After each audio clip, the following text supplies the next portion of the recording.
1, kemudian Mbak Arum ngasih info bahwa September. Saya jagain benar-benar tanggal itu, jangan sampai kelewat. Dan alhamdulillah Allah beri kesempatan, akhirnya Sabtu dan Ahad kemarin bisa ikut. Alhamdulillah dengan dua kelas itu bisa saya ikuti dengan penuh.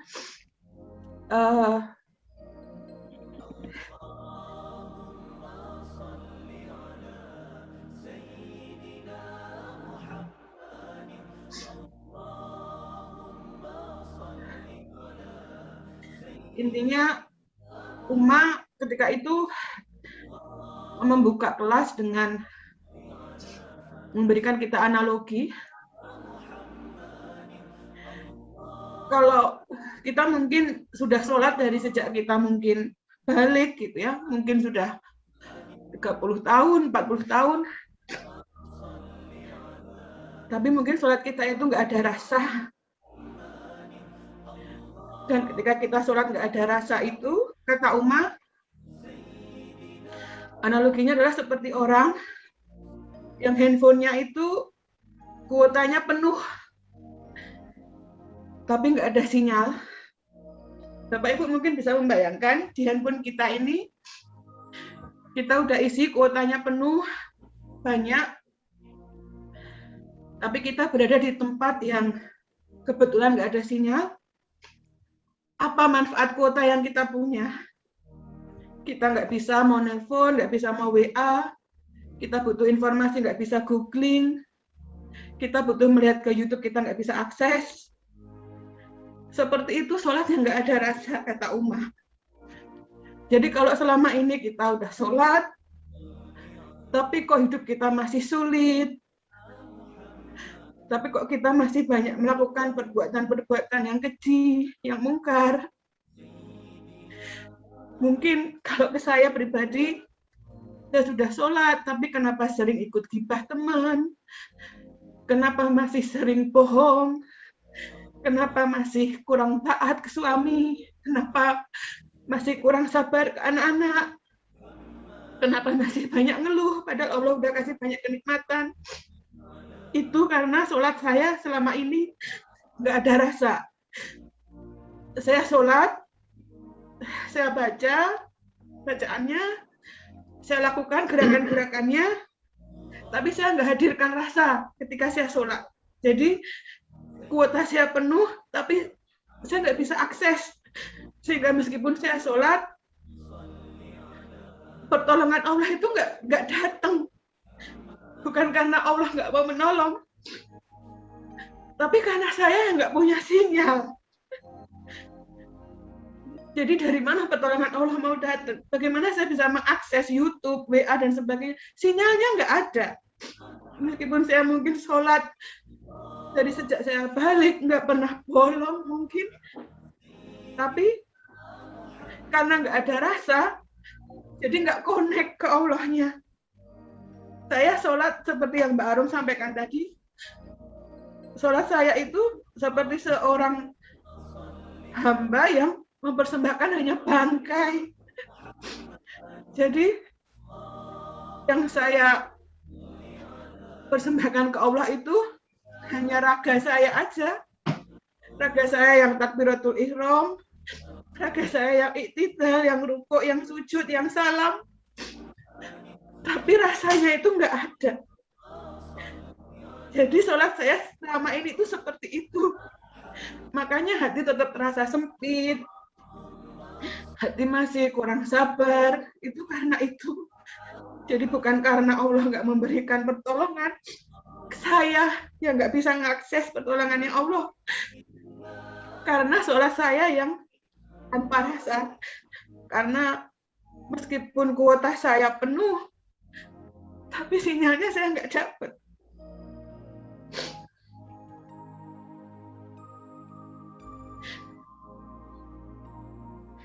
Padahal kita semua tahu sholat itu yang akan dihisab pertama kali. Sholat itu yang akan menentukan baik atau tidaknya amal kita yang lain. Kalau kita sholat nggak ada rasa, nggak nyampe, nggak connect ke Allah, Lalu amal saleh kita yang lain gimana?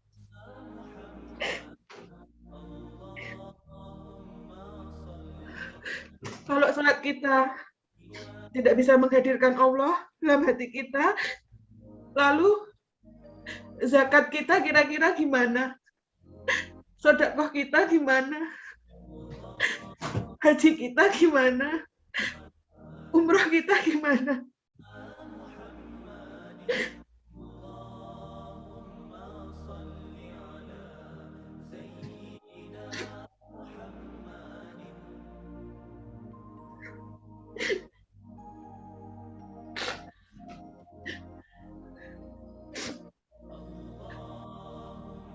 Di training MRS ini, Uma mau mencoba membangkitkan, mengingatkan kita tentang itu, bahwa sholat ini tiang agama kita. Kita harus benar-benar demi Allah, kita harus serius. Tentang sholat ini kita harus serius. Karena ini akan Allah hisab pertama kali dan akan menentukan nasib amal saleh kita yang lain. Jangan-jangan nanti kita sudah beramal banyak, sedekah kita banyak, zakat kita banyak, puasa kita tertib, tapi sholat kita, karena sholat kita nggak ada rasa, lalu menjadi jelek amal soleh kita yang lain. Auzubillah min dzalik, jangan sampai kita seperti itu.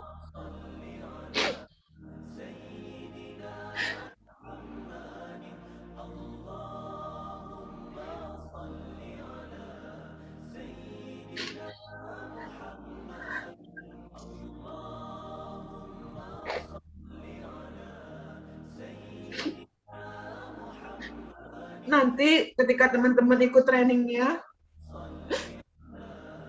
teman-teman insya Allah akan menjadi lebih tahu, lebih paham bahwa seperti materinya Uma ini sekedar spoiler ya.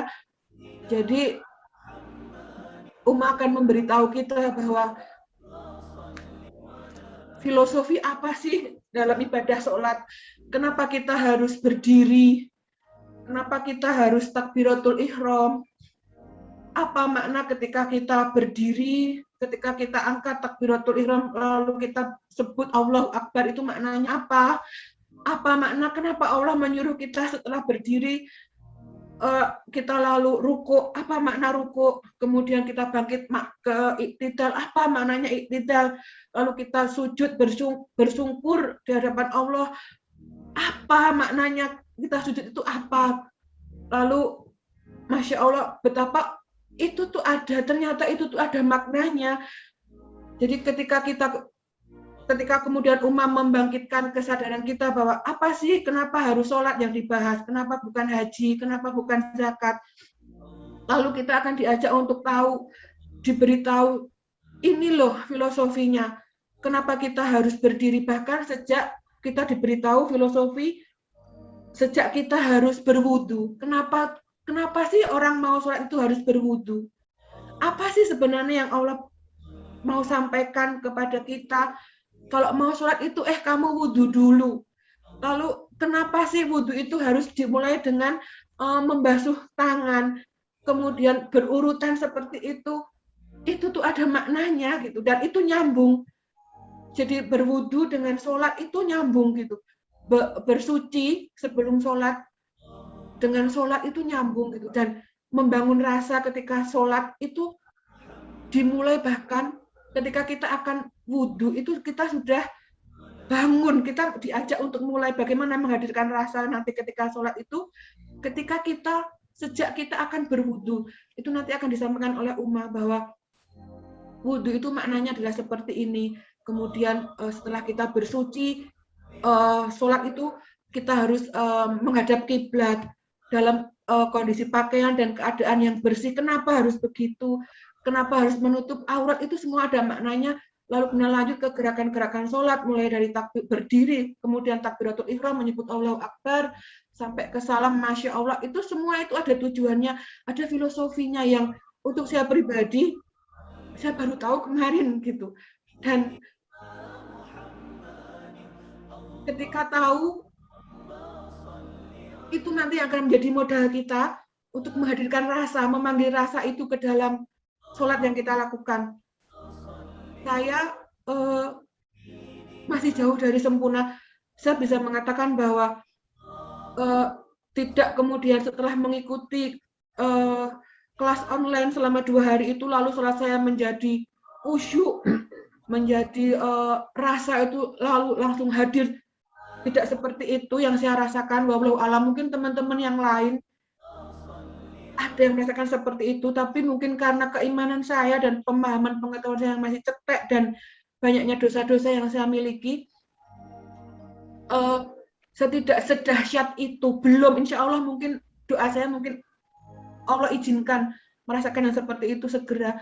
Tapi paling tidak sekarang ketika mendengar azan itu sudah berbeda gitu. Kalau dulu mungkin saya merasa bahwa sholat itu ya kewajiban saya sebagai seorang muslimah, ya saya itu memang harus sholat. Kalau azan ya harus sholat gitu. Sholat ya begini gitu, membaca ini, bergerak seperti ini, udah seperti itu, kayak rutinitas aja gitu. Karena emang sudah sejak lama sholat gitu, orang Islam ya sholat gitu. Seperti itu. Tapi sekarang alhamdulillah mendengar azan itu kayak ini Allah manggil nih gitu. Ini Allah manggil nih, manggil kita nih. Mau nyampein apa nih sekarang ke Allah nih? Tadi ada masalah apa nih? Tadi ada perasaan nggak enak apa nih yang pengen dicurhatin ke Allah nih? Ini Allah lagi nunggu nih. Allah manggil nih. Saatnya kita mau ngomong apa sama Allah nih? Mau curhat apa nih sama Allah gitu. Jadi rasanya tuh bahagia gitu. Happy gitu. Karena nah ini nih kayak nunggu gitu. Kayak kalau misalnya habis bangun tidur gitu ya, azan subuh lalu mau minta apa nih? Minta pertolongan sama Allah apa nih di hari yang akan kita jalani hari ini gitu. Aku pengen nyuwun sama Allah supaya hari ini perjalananku diberi lancar selama sampai kantor dan sebagainya. Ini saatnya matur di sholat subuh ini gitu. Udah sholat subuh selesai, nanti sampai di kantor menunggu luhur, nanti Allah manggil lagi lewat duha. Kayak pengen buru-buru, ini aku mau matur lagi nih di duha ini, aku mau matur apa? Aku nanti mau ngadep pimpinan, nyuwun sama Allah, mudah-mudahan nanti aku lancar ngomong, mudah-mudahan nanti pimpinanku luluh dengan apa yang aku katakan, bisa memahami kondisiku, nggak dimarahi dan sebagainya. Itu ini nanti nih di duha nih kita matur sama Allah gitu. Lalu setelah duha menunggu luhur, ada masalah lagi apa, matur lagi gitu. Jadi sekarang saya merasa bahwa sholat itu saya yang butuh gitu. Saya butuh sholat. Bukan lagi bahwa itu menjadi, ya memang itu kewajiban saya, tapi lebih dari itu, saya butuh sholat ini untuk mengonekkan diri saya dengan Allah supaya ya Allah, saya ini mau begini gitu. Saya takut, mohon temani, mohon bimbing, mohon jaga gitu. Kayak kita menunggu-nunggu waktu bertemu dengan orang yang memang kita percaya banget untuk menceritakan semua permasalahan kita, dan tidak hanya kita percaya, tapi orang ini adalah orang yang akan memberikan solusi gitu buat seluruh hal yang kita curhatkan. Itu kan rasanya kita senang menunggu untuk ketemu gitu. Itu yang saya rasakan seperti itu. Jadi kalau habis sholat subuh, kok pengen sholat lagi ya gitu rasanya. Udah ada yang mau dicurhatin lagi gitu. Tapi entar dulu, kita mesti nunggu duha gitu. Terus nanti kalau udah duha, pengen bodang luhur ya gitu. Karena aku mau ngobrol lagi gitu. Ada masalah lagi yang lain yang pengen matur gitu. Seperti itu yang saya rasakan. Lalu ketika sudah merasakan seperti itu, kemudian mulailah mempraktekkan apa yang disampaikan Uma gitu. Jadi ketika mulai dengar azan, berusaha untuk yuk, udah dengar azan, mau wudhu ya, mau sholat. Ingat kata Uma, wudhu itu, ketika kita wudhu itu, Allah itu menggugurkan dosa-dosa kita gitu. Jadi wudhunya harus benar gitu.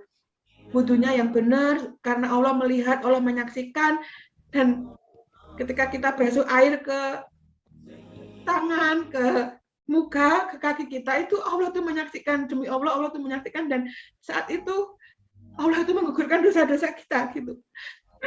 Jadi semakin sering kita berwudu, insya Allah dosa-dosa kita semakin akan hilang gitu. Mau wudu aja itu udah excited karena nah ini nih mau digugurkan dosa-dosanya nih, ayo kita wudu yang benar gitu. Mulai dari wudu, kemudian jadi tahu, oh iya aku harus nyari tempat yang bersih, aku harus nutup aurat yang benar. Kemudian ketika berdiri itu bisa mewanti-wanti diri sendiri untuk ingat ya, ketika berdiri ini bayangkan Allah itu, bayangkan bahwa kita melihat Allah, mungkin karena iman saya tipis, dosa saya masih banyak, jadi membayangkan bahwa Allah ada itu masih sulit. Tapi kata Uma, kalaupun itu sulit, bayangkan bahwa kalau kita sulit membayangkan bahwa kita melihat Allah, maka bayangkanlah bahwa Allah yang melihat kita gitu. Jadi ketika kita itu toto-toto mau sholat, ketika dengar azan lalu kita itu menyambut dengan happy, lalu berdiri ambil air wudhu, kemudian toto-toto untuk sholat, gelar sajadah, pakai mukena, menyiapkan diri, itu demi Allah, Allah itu melihat gitu. Dan Allah itu nggak akan menyia-nyiakan setiap upaya hambanya. Jadi itu yang menjadi peledut saya untuk, meskipun mungkin sholat saya belum bagus, tapi saya berusaha untuk bisa bagus gitu, berusaha untuk bisa khusyuk, berusaha untuk rasa itu hadir gitu. Jadi sekarang sejak mengikuti MRT itu, ketika mau sholat itu saya ada dalam tanda petik ada persiapan gitu. Enggak, kalau kemarin-kemarin itu kan dengar azan ya sholat gitu. Tapi kalau sekarang itu enggak, ada yang di prepare dulu supaya nanti ketika sholat itu harapannya adalah rasanya itu bisa hadir gitu. Karena memang masih amatir, jadi kayak butuh latihan gitu, butuh latihan. Latihannya ya berusaha mempraktekkan apa yang Uma sampaikan, yang bisa saya tangkap untuk saya praktekkan di sholat-sholat saya setiap harinya gitu. Dan lewat testimoni ini saya ingin mengajak ke seluruh teman-teman yang mungkin belum mengikuti kelas online, kalau ada ikut demi Allah, tidak akan menyesal.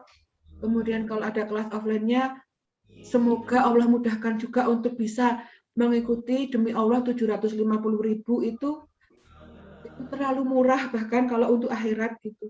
Ingat kembali ketika kita menghitung nominal, ini tentang sholat loh. Ini sesuatu yang sangat serius. Ini sesuatu yang akan sangat menentukan nanti di akhirat kelak. Demi Allah 750.000 itu bisa kita cari lagi insya Allah. Dengan izin Allah sangat mudah. Tapi kalau untuk dapat ilmu, apalagi tentang sholat, demi Allah itu sangat murah. Tidak sebanding dengan ilmu, dengan pengalaman yang insya Allah kita akan rasakan. Gitu. Jadi saya mengajak teman-teman, jangan ragu-ragu untuk ikut kelasnya. Yang mana yang ada lebih dulu. Kalau ada yang online ya segera ikut yang online-nya dulu.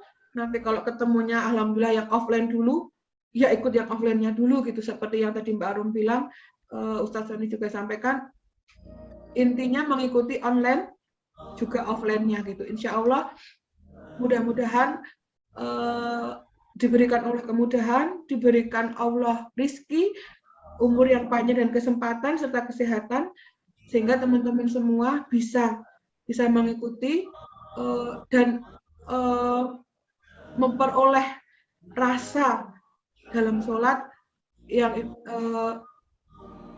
insya Allah nggak akan menyesal. Itu yang bisa saya sampaikan. Mohon maaf kalau terlalu panjang.